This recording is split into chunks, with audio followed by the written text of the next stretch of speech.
kitab adab tilawah Al-Quran. Dengan nama Allah yang Maha Pengasih lagi Maha Penyayang.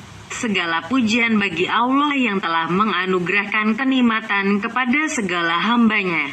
Dengan nabinya SAW yang diutuskan dan kitabnya yang diturunkan yang tidak datang kepadanya kesalahan dari pihaknya dan dari pihak makhluknya turun dari yang Maha Bijaksana dan Maha Terpuji sehingga meluaslah pada ahli pikir. Jalan ibarat dengan apa yang di dalamnya dari segala cerita dan berita.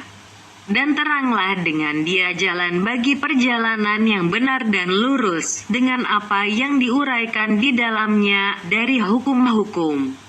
Dan kitab itu memisahkan antara halal dan haram. Maka dia adalah terang benderang dan cahaya. Dengan dia terlepas dari tipuan dan padanya obat untuk apa yang di dalam dada.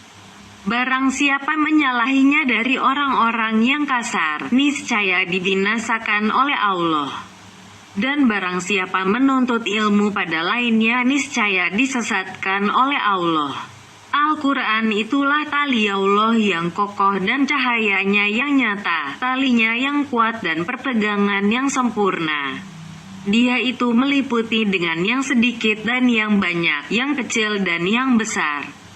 Tidak akan habis-habis keajaibannya, tidak akan berkesudahan keganjilannya. Tidak diliputi oleh pembatasan dengan segala faedahnya pada ahli ilmu pengetahuan. Dan ia tidak diburukan oleh banyak ulangan pada ahli tilawah. Al-Quranlah yang memberi petunjuk akan orang-orang dahulu dan orang-orang kemudian. Dan tatkala Al-Quran itu didengar oleh jin, lalu senantiasalah mereka menoleh kepada kaumnya, memberi peringatan. Maka berkatalah mereka, sesungguhnya kami telah mendengar Al-Quran yang menakjubkan, memberi petunjuk kepada kebenaran. Lalu kami beriman dengan dia dan tidak kami mempersekutukan Tuhan kami dengan seseorang. Maka tiap-tiap orang yang beriman kepadanya niscaya memperoleh taufik, dan barang siapa berkata-kata dengan Al-Quran maka benarlah dia. Dan barang siapa berpegang teguh dengan Al-Quran maka ia memperoleh petunjuk, dan barang siapa berbuat sepanjang Al-Quran maka ia memperoleh kemenangan. Berfirman Allah Ta'ala, sesungguhnya kami menurunkan peringatan Al-Quran itu dan sesungguhnya kami penjaganya. S15 Al-Hijr ayat 9.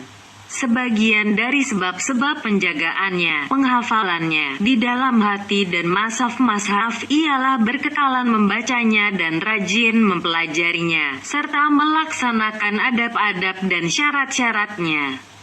Dan menjaga apa yang di dalamnya dari segala amalan batin dan adab zahir. Yang demikian itu tak boleh tidak daripada penjelasan dan penguraian. Dan terbukalah segala maksudnya itu dalam 4 bab. Bab pertama tentang kelebihan Al-Quran dan ahli Al-Quran. Bab kedua tentang adab tilawah pada zahir. Bab ketiga tentang amalan-amalan batin ketika tilawah. Bab keempat tentang pemahaman dan penafsiran Al-Quran dengan pendapat, pikiran, dan lainnya. Bab pertama, tentang kelebihan Al-Quran dan Ahlul Quran dan pencelaan terhadap orang-orang yang teledor pada tilawahnya, membacanya. Kelebihan Al-Quran. Bersabda Nabi SAW, barang siapa membaca Al-Quran, kemudian ia melihat bahwa ada seseorang yang diberikan lebih utama daripada yang diberikan kepadanya, maka sesungguhnya ia telah mengecilkan apa yang diagungkan oleh Allah Ta'ala. Bersabda Nabi SAW, tiadalah di antara yang memberi syafaat yang lebih utama kedudukannya pada Allah Ta'ala daripada Al-Quran. Tidak Nabi, tidak malaikat, dan tidak lainnya. Bersabda Nabi SAW, kalau adalah Al-Quran itu dalam kulit yang tidak disamak, niscaya dia tidak disentuhkan api. Bersabda Nabi SAW, yang terutama ibadah umatku ialah tilawah, membaca Al-Quran. Bersabda Nabi Saw pula, sesungguhnya Allah yang maha mulia dan maha besar membaca surat ke-20 Taha dan surat Yasin sebelum ia menjadikan makhluk 1000 tahun. Maka tatkala para malaikat mendengar Al-Quran, lalu mengatakan, berbahagialah umat yang diturunkan ini kepada mereka. Berbahagialah hati yang menghafalkan ini. Berbahagialah lidah yang menuturkan dengan ini. Bersabda Nabi Saw, yang terbaik kamu, ialah barang siapa yang mempelajari Al-Quran dan mengajarkannya. Bersabda Nabi Saw, berfirman Allah yang maha suci dan maha tinggi, barang siapa menggunakan waktunya untuk membaca Al-Quran, daripada berdoa dan meminta kepadaku, niscaya aku berikan kepadanya pahala yang lebih utama bagi orang-orang yang bersyukur. Bersabda Nabi Saw, 3 golongan pada hari kiamat di atas bukit kecil dari kesturi hitam.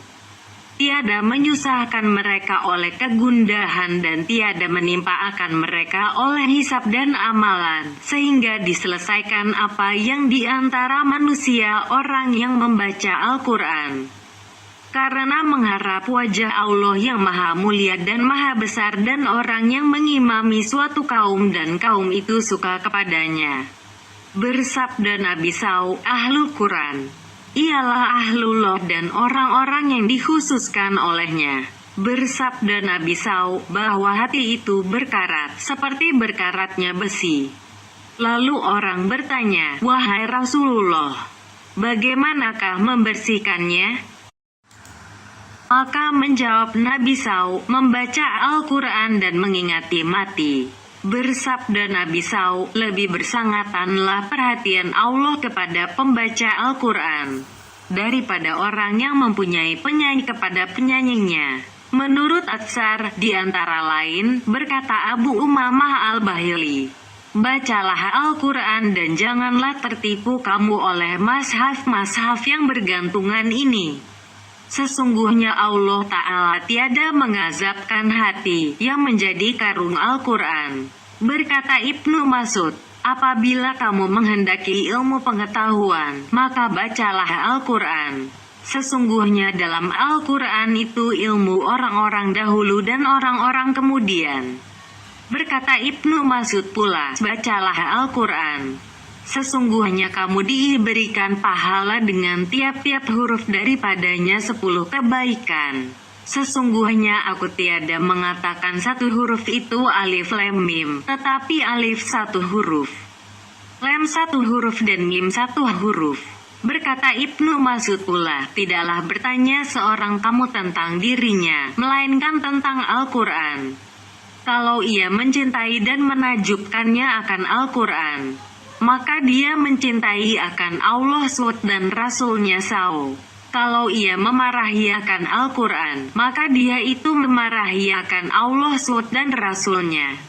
Berkata Amr bin Aish, tiap-tiap ayat dalam Al-Quran adalah 1 derajat dalam sorga dan 1 lampu dalam rumahmu. Berkata Amr bin Aish pula, barang siapa membaca Al-Quran, niscaya masuklah kenabian, nubuah di antara kedua lembungnya. Hanya tidak diturunkan wahyu kepadanya. Berkata Abu Hurairah, sesungguhnya rumah yang dibacakan padanya Al-Quran, niscaya lapanglah penghuni rumah itu, banyaklah kebajikannya, datanglah kepadanya malaikat dan keluarlah daripadanya setan-setan. Dan sesungguhnya rumah yang tidak dibacakan padanya kitabullah azza wa jalla, niscaya sempitlah penghuninya, sedikitlah kebajikannya. Keluarlah daripadanya malaikat dan datanglah kepadanya setan-setan. Berkata Ahmad bin Hanbal, aku bermimpi Allah azza wa jalla yang maha mulia dan maha besar di dalam tidur, maka aku bertanya, wahai Tuhanku, apakah yang lebih utama yang didekati dengan itu oleh orang-orang yang mendekati al-mutakaribun kepadamu? Menjawab Allah yang maha mulia dan maha besar dengan kalamku, perkataanku, wahai Ahmad. Berkata Ahmad bin Hanbal, lalu aku bertanya, wahai Tuhanku, dengan mengerti atau tanpa mengerti? Menjawab Allah yang maha mulia dan maha besar. Dengan mengerti atau tanpa mengerti. Berkata Muhammad bin Ka'b Al-Qardi, apabila manusia mendengar Al-Quran daripada Allah yang maha mulia dan maha besar pada hari kiamat, maka seakan-akan mereka itu belum pernah sekali-kali mendengarnya. Berkata Al-Fudail bin Iyad, seyogyanya bagi seorang pembawa Al-Quran bahwa tak ada keperluannya kepada seseorang dan kepada khalifah dan orang-orang yang di bawahnya. Maka seyogyanya hajat keperluan manusia ramai ada padanya. Berkata Al-Fudail pula, pembawa Al-Quran ialah pembawa bendera Islam. Maka tidak wajarlah ia bersenda gurau bersama orang yang bersenda gurau. Tidaklah ia lupa bersama orang yang lupa dan tidaklah ia berbuat yang sia-sia bersama orang yang berbuat sia-sia karena mengagungkan hak Al-Quran. Berkata Sufyan Ats-Tsuri, apabila seseorang membaca Al-Quran, niscaya malaikat mencium di antara dua matanya. Berkata Amr bin Maimun, barang siapa membaca mashaf Al-Quran ketika bersalat subuh, lalu membaca daripadanya 100 ayat, niscaya ia ditinggikan oleh Allah yang maha mulia dan maha besar seperti amal seluruh penduduk dunia. Dan diriwayatkan bahwa Khalid bin Uqbah datang kepada Rasulullah seraya berkata, bacakanlah padaku Al-Quran. Lalu Nabi SAW membacakan kepadanya, sesungguhnya Allah memerintahkan menjalankan keadilan, membuat kebaikan dan memberi kepada kerabat-kerabat. Lalu Khalid berkata kepada Nabi SAW, ulangilah. Maka Nabi SAW mengulanginya. Kemudian berkata Khalid, demi Allah sesungguhnya Al-Quran itu mempunyai kemanisan, padanya kecantikan, bawahnya berdaun dan atasnya berbuah dan tidaklah ini dikatakan oleh manusia. Berkata Al-Hasan, demi Allah, tidaklah selain dari Al-Quran yang kaya dan tidaklah sesudahnya yang di atas. Berkata Al-Fudail, barang siapa membaca akhir surat ke-59 Al-Hasyr ketika pagi-pagi hari, kemudian ia meninggal pada hari itu, niscaya dicapkan baginya dengan kap orang-orang syahid. Dan barang siapa membacanya ketika sore-sore hari, kemudian ia meninggal pada malamnya, niscaya dicapkan baginya dengan kap orang-orang syahid. Dialah Allah yang tiada Tuhan selain Dia, yang mengetahui yang gaib dan yang nyata. Dialah yang maha pemurah lagi maha penyayang. Surah 59:22. Dialah Allah yang tiada Tuhan selain Dia, Raja yang maha suci, yang maha sejahtera, yang mengaruniakan keamanan, yang maha memelihara, yang maha perkasa, yang maha kuasa, yang memiliki segala keagungan. Maha suci Allah dari apa yang mereka persekutukan. Surah 59:23. Dialah Allah yang menciptakan, yang mengadakan, yang membentuk rupa, yang mempunyai Asmaul Husna. Tasbih kepadanya apa yang di langit dan bumi. Dan dialah yang maha perkasa lagi maha bijaksana. Surah 59:24. Berkata Al-Qasim bin Abu Rahman, aku bertanya kepada sebahagian orang-orang yang kuat beribadah, tidaklah di sini seseorang yang dapat menjadi teman rapat? Lalu orang tadi mengambil Al-Quran dan meletakkan di atas pangkuannya. Seraya berkata, ini, berkata Ali bin Abi Thalib, 3 perkara menambahkan pemeliharaan badan dan menghilangkan dahak bersugi, berpuasa dan membaca Al-Quran. Tentang celaan orang-orang yang lalai. Berkata Anas bin Malik, banyaklah pembaca Al-Quran dan Al-Quran itu mengutuknya. Berkata Maisarah, yang asing itu, ialah Al-Quran pada mulut orang zalim. Berkata Abu Sulaiman Ad-Darani, malaikat Zabaniyah itu lebih cepat kepada para pembaca Al-Quran yang mendurhakai Allah yang maha mulia dan maha besar daripada para penyembah berhala. Ketika mereka itu mendurhakai Allah sulit sesudah membaca Al-Quran. Berkata sebagian ulama, apabila seorang anak Adam membaca Al-Quran, kemudian mencampurkannya dengan perkataan lain, kemudian kembali lalu membaca lagi, niscaya dikatakan kepadanya, mengapakah engkau begitu dengan kalam kata-kataku? Berkata Ibnu Ramah, aku menyesal atas hafalanku akan Al-Quran, karena sampai kepadaku bahwa teman-teman Al-Quran itu ditanyakan tentang apa yang ditanyakan nabi-nabi daripadanya pada hari kiamat. Berkata Ibnu Mas'ud, seyogyanya bagi seorang pembawa Al-Quran mengenal dengan malamnya apabila manusia itu tidur dan mengenal dengan siangnya ketika manusia itu berlebih-lebihan dengan kesusahannya, apabila manusia itu bersuka-sukaan dengan tangisnya, apabila manusia itu tertawa-tawa dengan diamnya, apabila manusia itu masuk dalam pembicaraan dan dengan khusyuknya, apabila manusia itu sombong. Dan seyogyanya bagi seorang pembawa Al-Quran berkeadaan tenang dan lemah lembut, dan tidak wajarlah berkeadaan tegang, pemarah, memekik-mekik, membuat keributan dan bersikap keras sebagai besi. Bersabda Nabi SAW, kebanyakan yang menjadi munafik dari umat ini ialah kurangnya para ahli bacaan Al-Quran.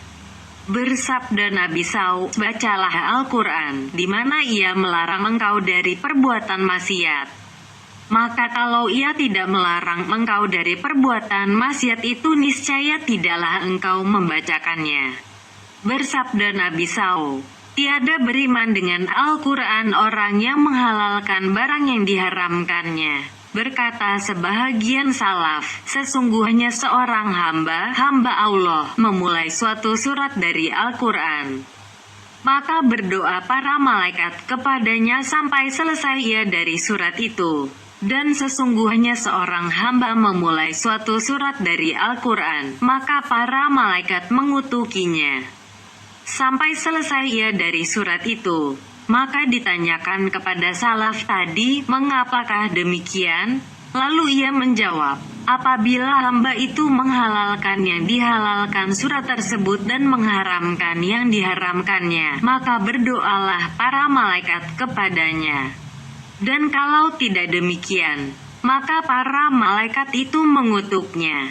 Berkata sebahagian ulama, sesungguhnya seorang hamba yang membaca Al-Quran lalu mengutuk dirinya sendiri, dan ia tidak tahu seraya membaca, ketahuilah kutukan Allah itu ke atas orang-orang zalim. Es-11 Hud ayat 18. Dan dia zalim terhadap dirinya sendiri. Dan ketahuilah, kutukan Allah itu ke atas orang-orang pendusta, sedang ia sebahagian daripada mereka. Berkata Al-Hasan, sesungguhnya kamu membuat pembacaan Al-Quran itu beberapa jarak jauh dan kamu jadikan malam itu unta.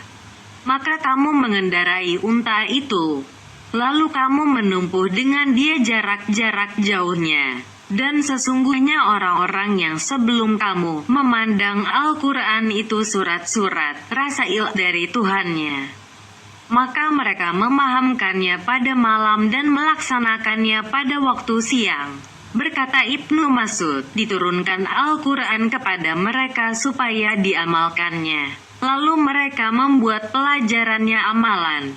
Sesungguhnya seseorang daripada kamu hendaklah membaca Al-Quran dari permulaannya, Fatihah, sampai kepada kesudahannya, Khatimah.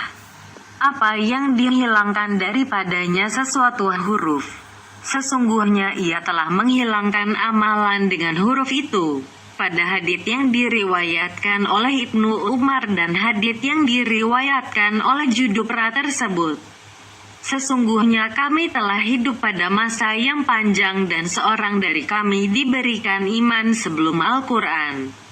Maka diturunkan suatu surat kepada Muhammad lalu dipelajarinya yang halal, yang haram, yang menyuruh dan yang melarang serta apa yang sewajarnya ia berdiri padanya daripada surat itu.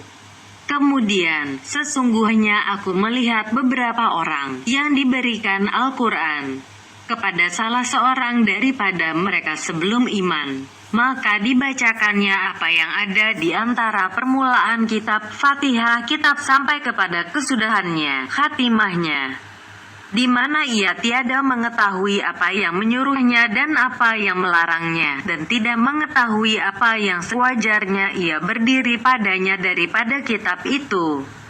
Yang dihamburkannya yang dibacanya itu seperti menghamburkan kurma busuk. Dan tersebut dalam Taurat, hai hambaku, adakah tidak engkau malu padaku, datang kepadamu sebuah kitab dari sebahagian saudaramu dan engkau di jalan sedang berjalan. Lalu engkau berpaling dari jalan itu, seraya duduk karena kitab tersebut, membacanya dan memahaminya huruf demi huruf, sehingga sedikit pun daripadanya tiada luput bagimu. Dan ini kitabku, yang aku turunkan kepadamu. Lihatlah, berapa banyak aku terangkan di dalamnya penjelasan bagimu dan berapa banyak aku ulang-ulangi di dalamnya kepadamu, supaya engkau perhatikan panjang dan lebarnya. Kemudian engkau berpaling dari kitab itu. Adakah aku ini lebih hina padamu dari sebahagian saudaramu itu, hai hambaku? Duduk kepadamu sebahagian saudaramu, lalu kamu terima dia dengan seluruh perhatianmu dan engkau perhatikan segala perkataannya dengan sepenuh hatimu. Kalau ada orang lain yang berkata atau dirintangi engkau oleh suatu perintang daripada mendengar perkataannya, niscaya engkau isyaratkan kepadanya supaya ia berhenti daripada berkata-kata. Dan adalah aku menghadapkan diri kepadamu dan bercakap-cakap dengan kamu, sedang kamu berpaling daripadaku dengan hatimu. Apakah engkau jadikan aku lebih hina padamu daripada sebahagian saudaramu? Bab kedua, mengenai yang zahir, luar dari adab tilawah, membaca, yaitu 10 perkara. Pertama, tentang keadaan pembaca, yaitu ia di dalam mutlu, bersikap di dalam keadaan adab dan tenang, baik ia berdiri atau duduk menghadap kiblat, menundukkan kepala. Tidak duduk secara melipatkan kedua tapak kaki di bawah kedua paha, mutarabi. Tidak duduk secara bertekan, mutaki, dan tidak duduk secara sombong. Dan adalah duduknya dengan sendirian itu, seperti duduknya di hadapan guru. Keadaan yang paling utama ialah membaca Al-Quran itu di dalam salat dengan berdiri dan adalah itu di dalam masjid. Maka itulah amalan yang paling utama. Kalau membaca Al-Quran dengan tanpa wudhu dan dia sedang berbaring di atas tikar, maka baginya keutamaan juga, tetapi kurang dari yang tadi. Berfirman Allah Ta'ala, orang-orang yang mengingati Allah ketika berdiri dan duduk, ketika berbaring, dan mereka memikirkan tentang kejadian langit dan bumi. S3 Ali Imran ayat 191. Maka Allah Ta'ala memujikan semuanya, tetapi mendahulukan berdiri pada mengingati Allah, kemudian duduk, kemudian mengingati sambil berbaring. Berkata Alira, barang siapa membaca Al-Quran, di mana ia berdiri di dalam salat, niscaya adalah baginya dengan tiap-tiap huruf itu 100 kebajikan. Dan barang siapa membacanya, di mana ia duduk di dalam salat, maka baginya dengan tiap-tiap huruf itu 50 kebajikan. Dan barang siapa membacanya di luar salat, sedang dia berwudu, maka 25 kebajikan. Dan barang siapa membacanya tanpa wudhu, maka 10 kebajikan.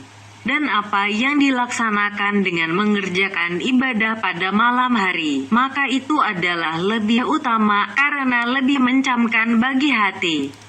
Berkata Abu Zar Al-Ghafarira, bahwa banyaknya bersujud pada siang hari dan lamanya bangun mengerjakan ibadah pada malam hari adalah lebih utama afdal.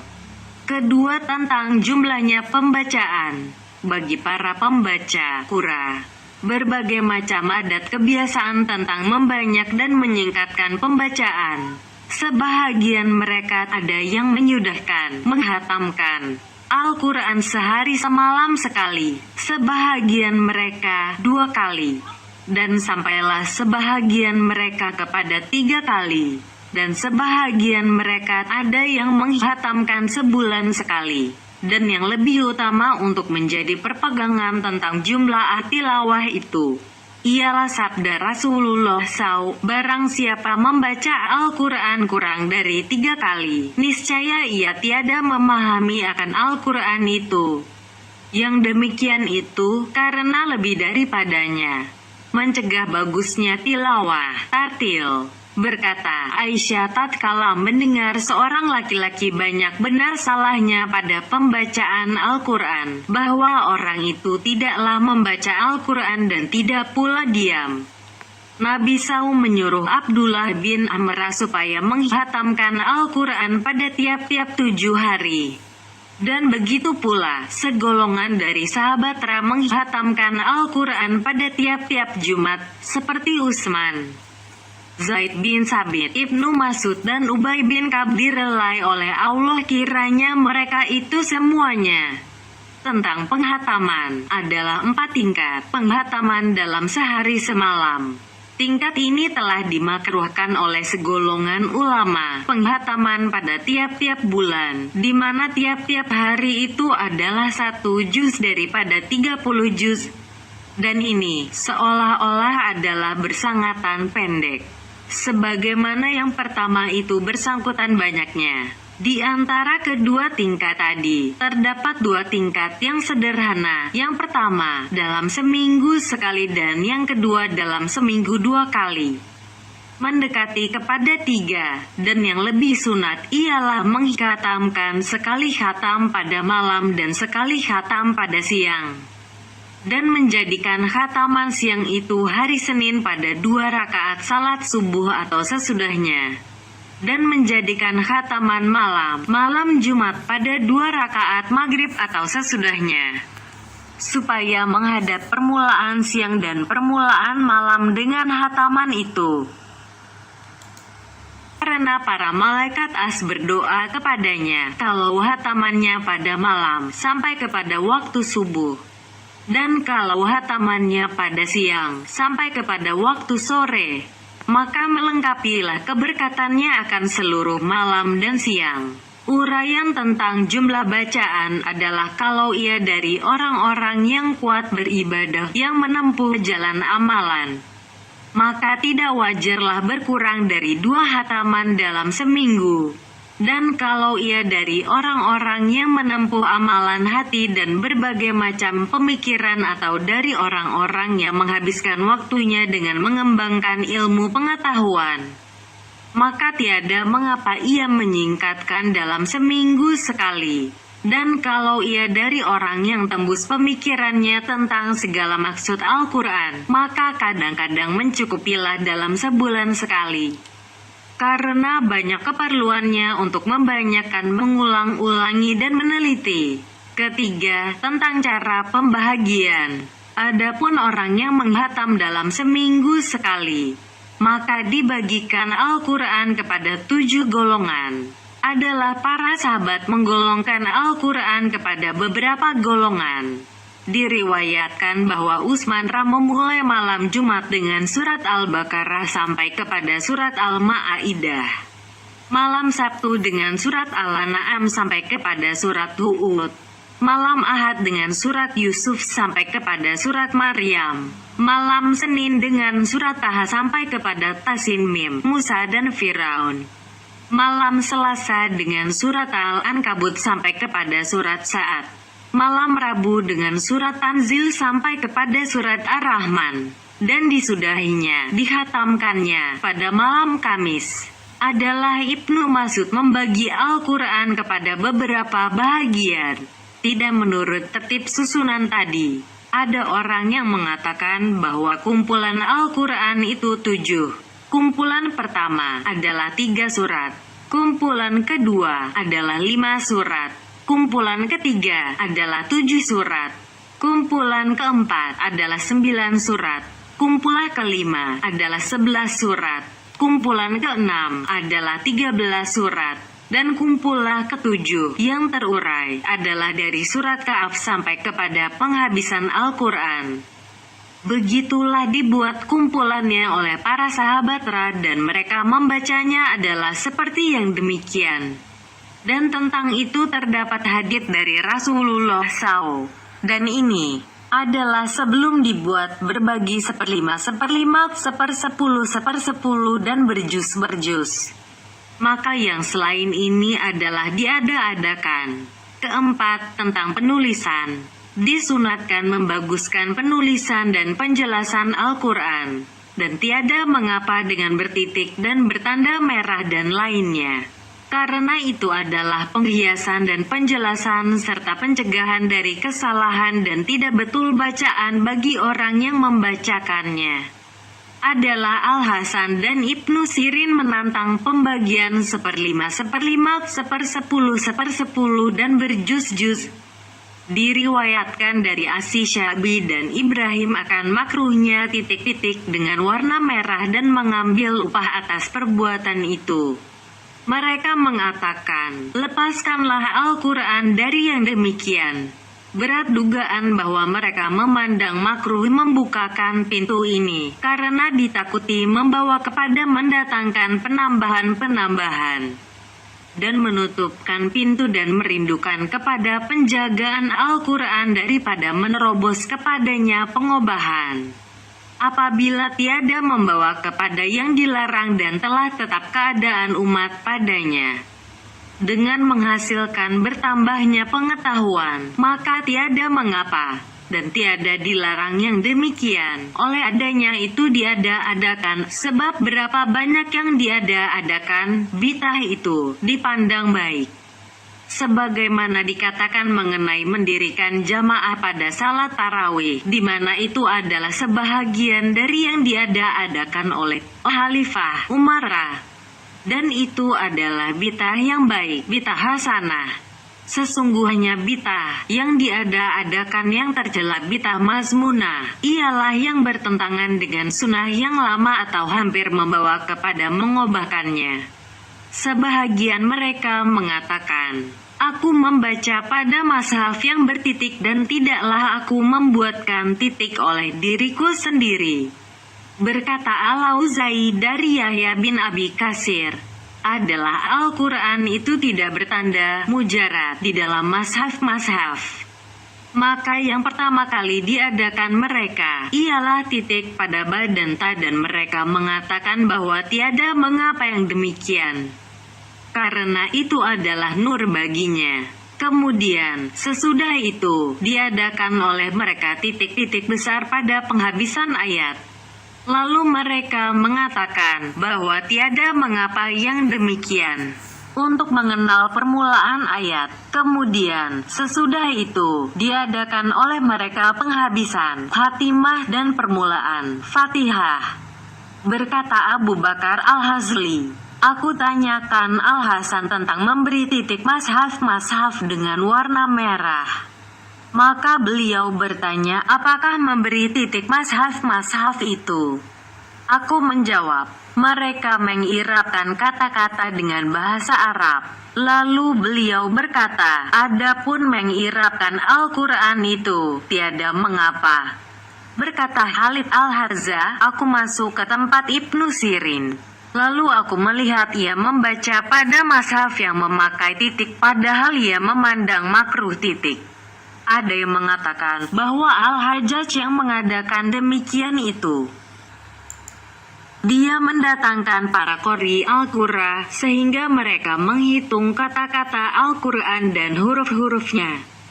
Mereka menyamakan bahagian-bahagiannya dan membagikannya kepada 30 bahagian juz dan kepada bahagian-bahagian yang lain. Kelima, tartil, jelas bunyi tiap-tiap huruf pada pembacaannya. Itu disunatkan pada keadaan Al-Quran, karena akan kami terangkan bahwa yang dimaksud dari pembacaan itu ialah mengenangkan artinya, tafakur. Dan tartil itu menolong kepada tafakur. Dan karena itulah dijelaskan oleh Ummu Salmah akan bacaan Rasulullah SAW. Dia menyifatkan bacaan Nabi SAW yang menjelaskan bunyi huruf demi huruf. Berkata Ibnu Abbas, sesungguhnya aku membaca surat Al-Baqarah dan Ali Imran dengan aku tartilkan dan aku pahamkan akan pengertiannya adalah lebih aku sukai daripada membaca Al-Quran seluruhnya dengan cepat-cepat. Berkata ia pula, sesungguhnya aku membaca surat Iza Zulzilah dan Al-Qaryah dengan memahami artinya adalah lebih aku sukai daripada membaca surat Al-Baqarah dan Ali Imran dengan cepat-cepat. Ditanyakan Mujahid tentang dua orang yang masuk dalam salat, lalu lama berdiri keduanya di dalam salat itu sama, kecuali yang seorang membaca surat Al-Baqarah saja dan yang seorang lagi membaca Al-Quran seluruhnya. Maka menjawab Mujahid, keduanya tentang pahala yang diperolehnya adalah sama. Ketahuilah bahwa tartil itu disunatkan, tidak untuk semata-mata bagi pemahaman artinya. Karena bagi seorang ajam, bukan orang Arab, yang tidak mengerti akan arti Al-Quran, disunatkan juga baginya tartil dan pelan-pelan dalam pembacaan. Karena yang demikian itu lebih mendekatkan kepada pemuliaan dan penghormatan dan lebih membekas di dalam hati, daripada cepat-cepat dan buru-buru. Keenam, menangis. Menangis itu disunatkan serta membaca. Bersabda Rasulullah SAW, bacalah Al-Quran dan menangislah. Jikalau tidak engkau menangis, maka berbuatlah menangis. Bersabda Nabi SAW, tidaklah dari golongan kami orang yang tiada berlagu dengan Al-Quran. Berkata Solih Al-Mari, aku bermimpi membaca Al-Quran di hadapan Rasulullah SAW.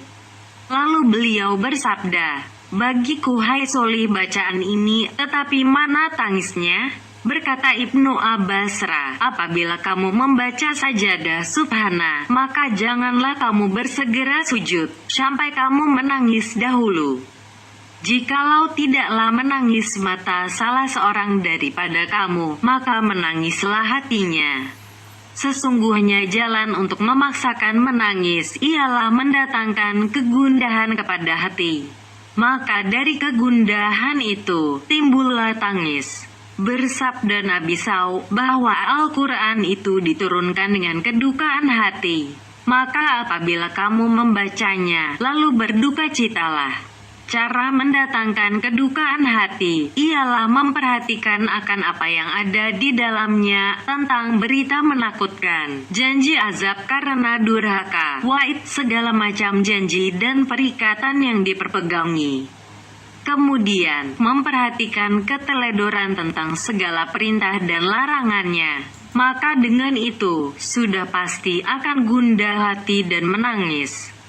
Jikalau tidak datang kegundahan hati dan tangisan, sebagaimana datangnya pada orang-orang yang berhati suci bersih, maka hendaklah menangis di atas ketiadaan kegundahan hati dan tangisan. Dan yang demikian itu adalah bahaya-bahaya yang paling besar. Ketujuh, memelihara akan hak-hak ayat.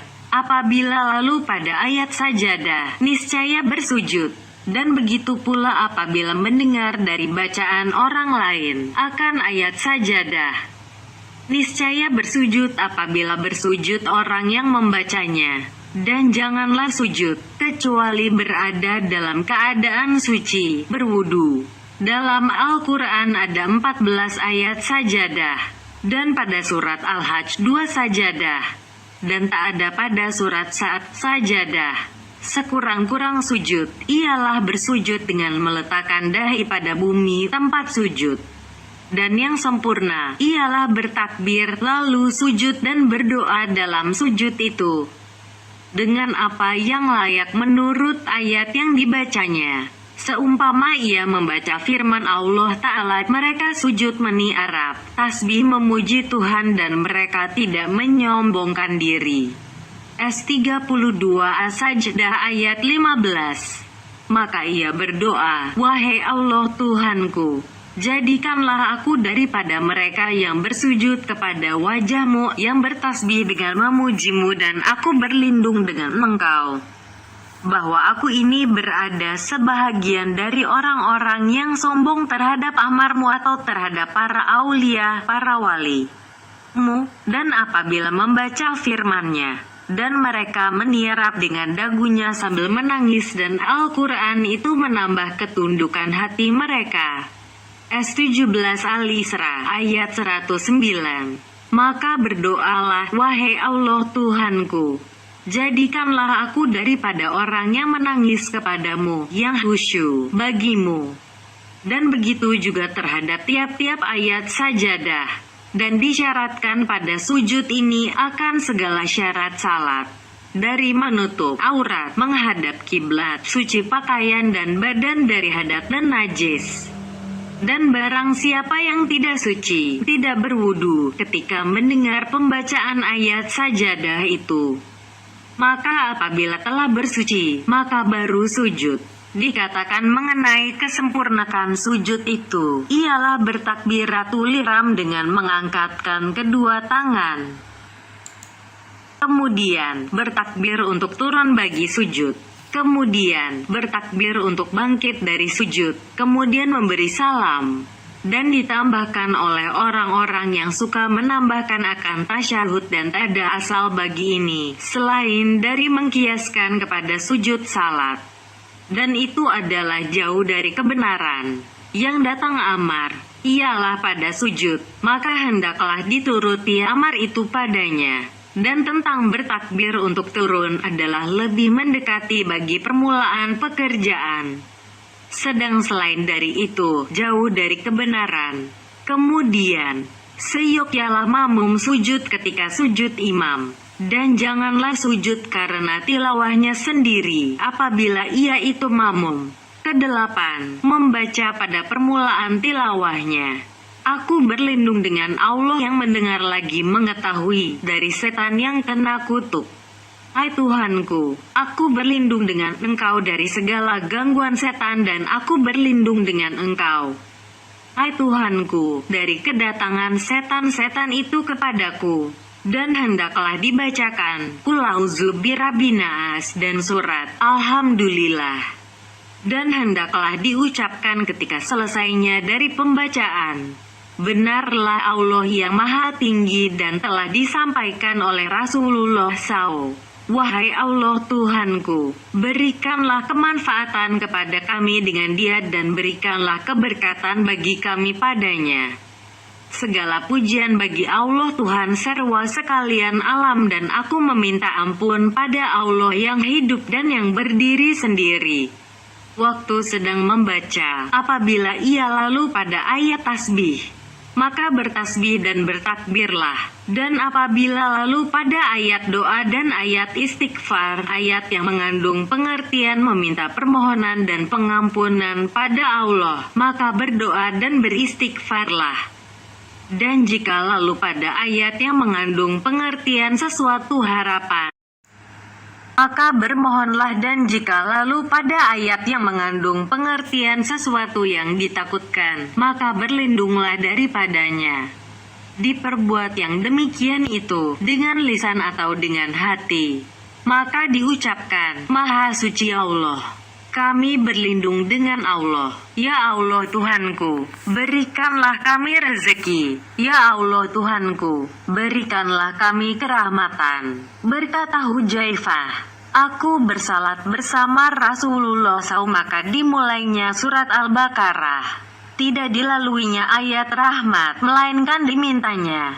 Tidak dilaluinya ayat azab, melainkan dimintanya perlindungan, dan tidak dilaluinya ayat tanzih, ayat tasbih, melainkan diucapkannya tasbih.